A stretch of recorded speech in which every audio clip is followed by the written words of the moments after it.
কুরবানি একটি স্বতন্ত্র ইবাদত। মহান আল্লাহ রাব্বুল আলামিনের উদ্দেশ্যে এই কুরবানি করা হয়। এই কুরবানি পশুর যে দাম, এই দাম ধরে যদি দান বা চর্চা করে দেওয়া হয়, কুরবানি আদায় হবে না, কুরবানি করতেই হবে। এখন কুরবানি করার কিছু নিয়ম কানুন রয়েছে। আমরা অনেকেই কুরবানির নিয়ম কানুন যথাযথভাবে পালন না করার কারণে কুরবানি সঠিকভাবে আদায় হয় না। কুরবানির পশুকে জবাই করার জন্য তিনটা মূল অংশ কাটতে হয়। এর মধ্যে একটা হচ্ছে খাদ্যনালী, একটা হচ্ছে শ্বাসনালী, আর দুইটা শ্বাসনালীর দুই পাশে দুইটা রড আছে। এগুলো কেটে দিলেই কুরবানি হয়ে যাবে, পশু আস্তে আস্তে নিস্তেজ হয়ে যাবে।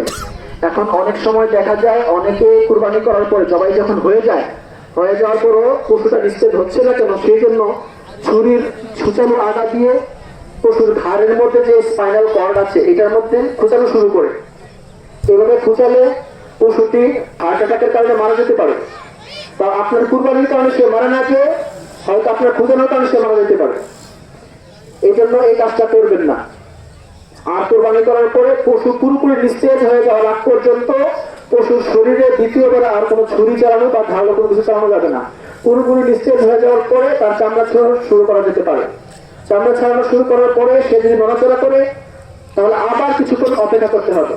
পুরোপুরি সে নিস্তেজ হওয়ার আগ পর্যন্ত ছুরি চালনা করা নিষেধ, এইটাও খেয়াল রাখবেন। আর নিজের পশুকে নিজে কুরবানি করা উত্তম। অন্য কেউ যদি কুরবানি করতে চায় তাহলে করতে পারে, কোনো সমস্যা নাই। আসসালামু আলাইকুম ওয়া রাহমাতুল্লাহি ওয়া বারাকাতুহু।